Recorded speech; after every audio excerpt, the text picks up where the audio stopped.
Daikatana is probably one of the most infamous games ever made, notable for all of the things that you do not want a game to be notable for. Released right on the dot of the transition to a new millennium, Daikatana was supposed to be a shooter for a new age, something that would redefine how FPS games were both made and played. Well, we got a game that actually did that a year later, and Daikatana instead was released to negative reviews, sold poorly, killed the career of the man who birthed it, nearly killed the company that made it, and put an early end to the emerging trend of video game devs being looked at as technological rock stars. Over the past 24 years, the game's reputation hasn't improved much, and it still gets memed on to this very day. I've never played it before, but something this historically significant to both the gaming industry and one of my favorite genres had to get a video at some point, so I put on my big boy pants and decided it was time to wield the legendary.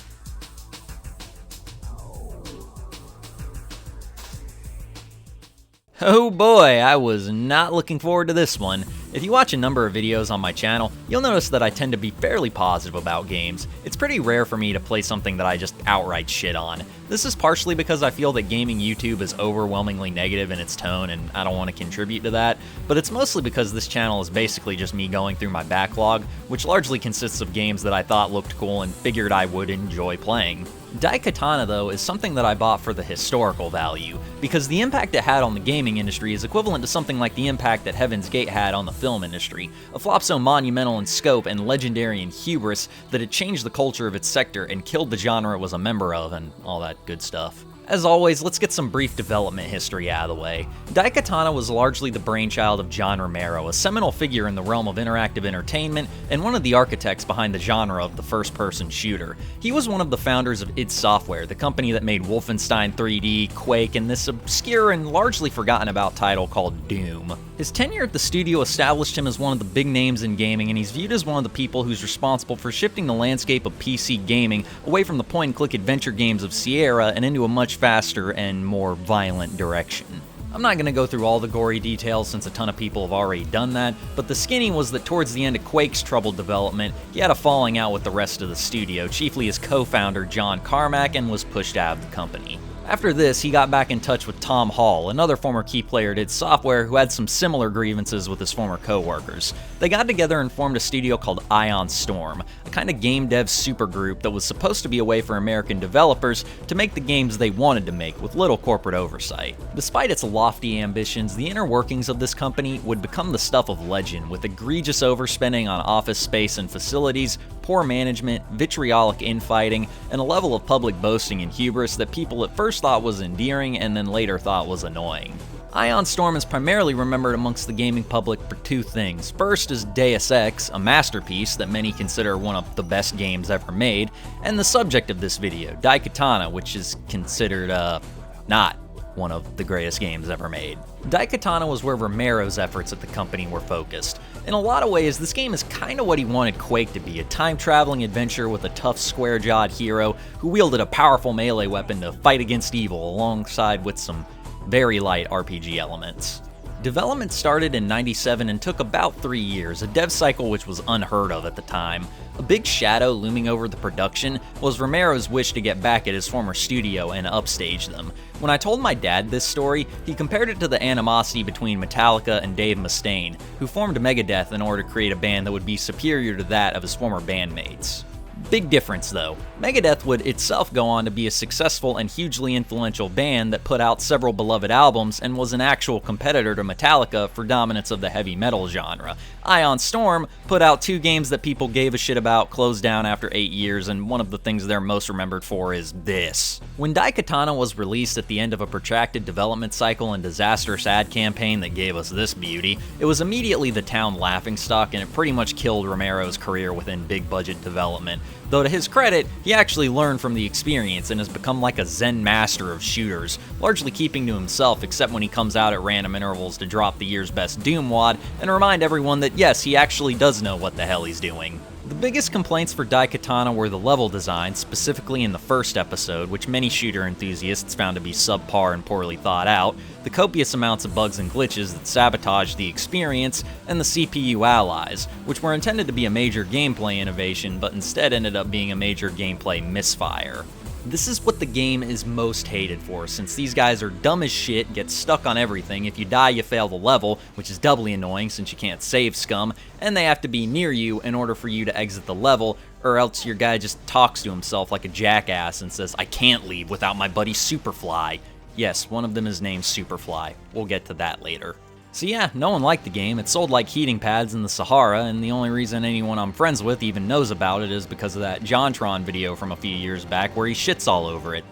Sad days. Here's where I come in to destroy my credibility though. You see, I spent the last week playing through this thing and, well, I actually liked it. Like a good bit. With some big ass motherfucking caveats though, don't worry. Caveat 1, I did not play through Daikatana in its original form as it was released in 2000. Being that it's an older game, it doesn't have the option to run in modern resolutions, which is problematic since if it's not in a modern resolution, that makes recording it more of a bitch to do. Because of this, I downloaded the fan-made 1.3 patch. This is a patch that fixes a lot of the game's issues, chief among them being the glitches and also making the allies invincible. Normally, I shy away from this sort of thing, especially since this patch is so substantial that many people actually consider it to be more of a mod. However, again, it gives me modern resolutions, so I said screw it and gave it a go. As a result of this, I played through a much improved and semi-officially endorsed version of Daikatana, not the one that everyone hated and shit on 24 years ago. You even get the option to turn off the CPU buddies entirely, but that was straying too far away from the core experience for my liking, so I kept them on. Second caveat, even with this patch, I think this is still a flawed game. There are some ideas here that just don't work, and the first episode still has some noticeably poor level design. I'm not about to tell y'all that this is some kind of hidden underrated masterpiece or any of that shit, but personally, I had a really good time with this thing. Guess the best way to kind of explain myself is to do that classic video essay trope where I got through the whole game and now I'm gonna describe the entire fucking thing front to back. To start with the setup, it begins in the year 2455 and places us in the shoes of a sword instructor named Hiro Miyamoto. He's just doing his thing and living an uneventful life until one day some old bastard comes to his door and gives him this whole spiel about how he's the descendant of a sword crafter who made this mystical blade called the Daikatana to defeat some warlord like 1,000 years ago. Hiro isn't really buying it until some fucking ninjas show up and murk the old guy, and Hiro's like, alright, I'm gonna find the asshole that did this and set him straight. Old Man Exposition told Hiro that the Daikatana was stolen by a crazy guy named Mishima, presumably unrelated to Heihachi, and so Hiro heads to his headquarters, which is located in some swamp nearby. This is the point of the first episode, an adventure through the cyberpunk wastes of a far future Tokyo. It's also easily the worst episode of the entire game, and the biggest reason why this game was shat on so much back in the day. The opening swamp section in particular is just perplexingly designed. Nearly everything you fight here tries to poison you, with the worst example being these annoying fucking things.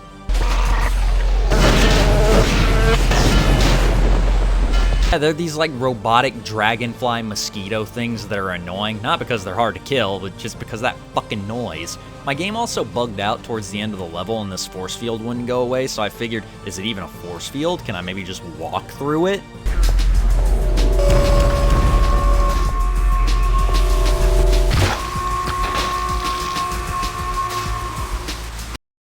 Oh, now I could. Anyway, once inside the facility, you're where the bulk of this episode is actually set. A giant sci-fi stronghold filled with all kinds of technologically sophisticated enemies trying to murk you. One thing that I want to take a moment to point out here is how this game handles its weapon roster. You have a full arsenal by like the 5th level, which might sound like the game is playing its hand too early, but actually it makes sense because each of the 4 episodes has its own set of weapons. This game was nothing if not insanely ambitious. For the first episode, you have Hiro's Fist, which you can upgrade with a chainsaw gauntlet like the one from Quake 3. The standard workhorse weapon is the Ion Blaster, which is basically a laser handgun and quickly fell out of use for me once more powerful weapons became available. Got a grenade launcher, which is about as useful as you would expect, followed by one of the weirdest guns I've ever seen in a shooter, the Shot Cycler. So this thing is a shotgun, but the gimmick with it is that it fires in 6-round bursts, which is complete overkill, since most enemies can be killed in exactly either 3 shots or 8, meaning that you're pretty much always going to waste ammo with this thing. Why they didn't just make it where it fires 1 shot and then reloads, I have no idea. There's a rocket launcher called the Sidewinder, which was probably my main weapon for most of the episode. And lastly, we have this weird shockwave gun that I guess is supposed to be kind of like a BFG, but it has a lot of splash damage, so I felt its use was limited in a lot of the episode's close quarters environments. Most notable thing about this episode, honestly, is how bad the level design is at a few parts. Mostly this one particular instance, where the entrance to the next section is right in front of 4 security guards who immediately pelt you with hit scan bullets, and this boar tank cyborg thing that shoots rockets at you. Fuck this part. Doesn't help that my dumbass friends kept blocking me in the entrance and killed my maneuverability. Oh yeah, the buddies, let's talk about them. Throughout the game, you're accompanied by 2 allies. The first is the former security chief for the complex you're invading, a guy named Superfly. Who heard me right? There is one black guy in the entire game, and they named him fucking Superfly. Oh my god, this game is so 90s. The second character is a woman named Mikiko. They're dumb as hell and get stuck on pretty much everything, which meant that despite the fact that I actively did not turn them off, I still might as well have, since I pretty much ended up doing everything myself anyway. Since the patch I'm using makes them invincible, I didn't have to deal with the annoyance of them dying over and over again, but I did have to deal with the annoyance of tracking them down at the end of each section so I could progress forward. One of the most bizarre design choices they made was that in order to transfer between sections of the level, these doofuses have to be near you, which gives rise to the greatest line in video game history. I just love everything about that, it's so great. Whatever, the first one has some pretty rough level design, but I think there's still some things about this episode that are enjoyable. Mostly the music, which fucking slaps and remains kick-ass all throughout the game. At the end of your journey through the headquarters, you actually get the Daikatana and get confronted by Mishima, who has another Daikatana, which is actually the same one, but he got it from a different time period or some shit, I don't know. Hiro tries to fight him, but since there's still the whole rest of the game, he doesn't do shit and everyone gets teleported back to ancient Greece, which is where the second episode is set. Now at this point, you're probably like, how the hell are they gonna have levels in an FPS set in ancient Greece? They didn't have guns back then, in which case, thank God you don't make first-person shooters, because you probably never would have come up with any of the crazy shit you get in this episode. First armament is the bladed discus, which never runs out of ammo, owing to the fact that it comes back to you like a boomerang. You can pick up more throughout the section, so by the time I was finished fucking up Mount Olympus, I had like 11. Next there's a staff that has 2 living snake heads at the end that shoot venomous globs at people. We got a trident, which is kind of like a shotgun, but it actually works in a way that makes sense, and Thor's staff, which is another BFG type weapon. There's also a hammer that shoots out shockwaves and some weird grenade type things, but I only use these like once. Oh, and the Daikatana, but I never use that thing since this is a shooter and I want to shoot monsters. This episode is when the game really picks up, and from here on out, most of the levels are actually fairly competently designed. They flow really well, and in a way that keeps the killing going, which is aided by the awesome soundtrack, like I mentioned earlier. The only one in this part of the game that I didn't like was the Acropolis. Here's the thing about me. The quality of a shooter level that can instantly make me hate it is if it's not clear how to go forward and you end up having to walk around like jackass for 20 minutes looking for some microscopic switch or item that I missed while in the midst of my killing rampage. I think I spent 25 minutes looking for a gear that I was supposed to turn to lower a stone that was blocking my path, but it was hidden in these dark-ass shadows, so the only way I even found out it was there was to look up a YouTube walkthrough where the guy had his brightness turned all the way up. Other than that, I had a good time with these levels, and one of them is even set in Athens, which is a city that I actually know pretty well, and it was cool to see it represented in a video game. Wait, I think this is a different Athens than the one I'm talking about. Whatever, I'm sure it's similar enough. After you kill Medusa at the end of the episode, you get transported to Central Europe during the Black Plague.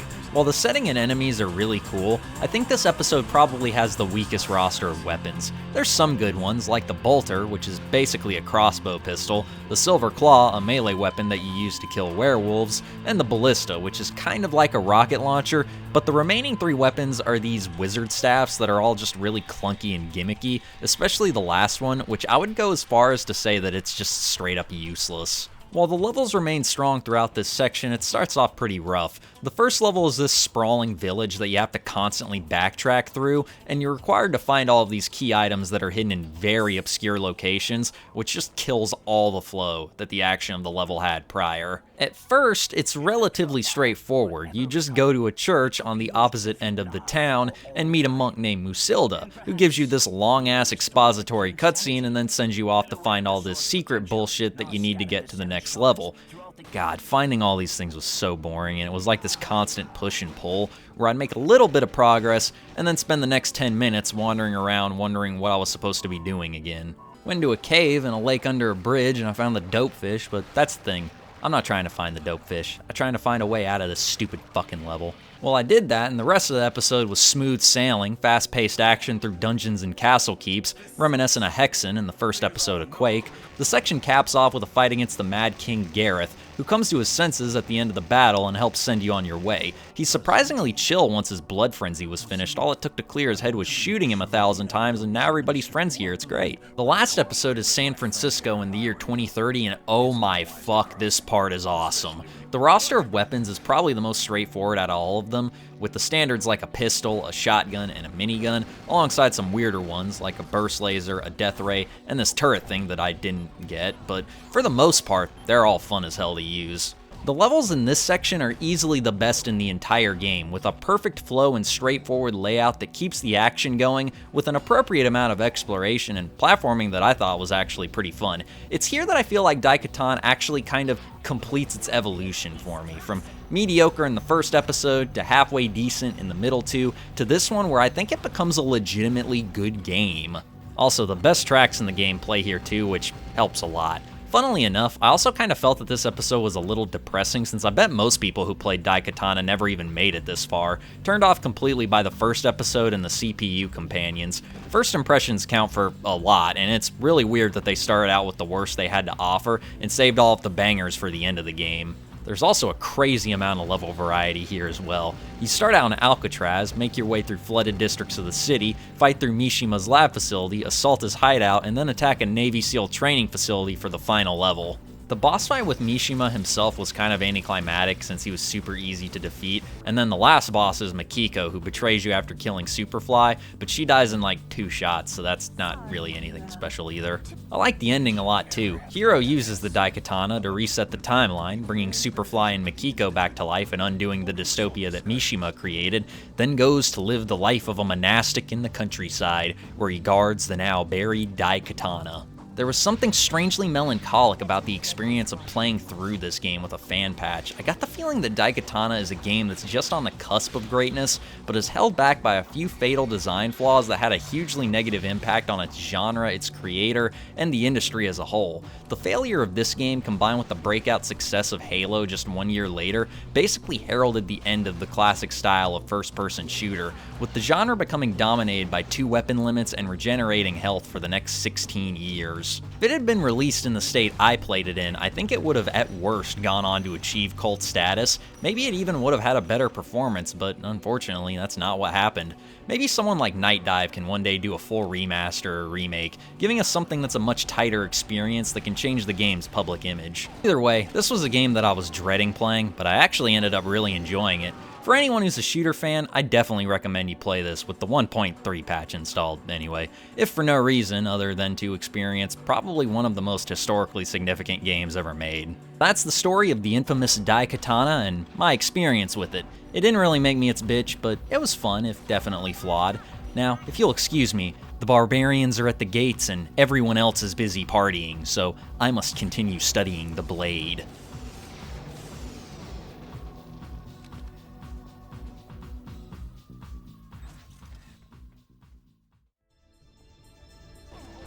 Hey everybody, if you made it this far into the video, I just want to say thanks. It means a whole lot. Don't forget to like, comment, subscribe, and a big thank you to my patrons over on Patreon, Spec Teams 1 Slingshots and Joe Sneaks, as well as the members here on YouTube, Saiga and Grungles. So yeah, big thanks to all y'all, and other than that, I'll see y'all in the next video. Goodbye.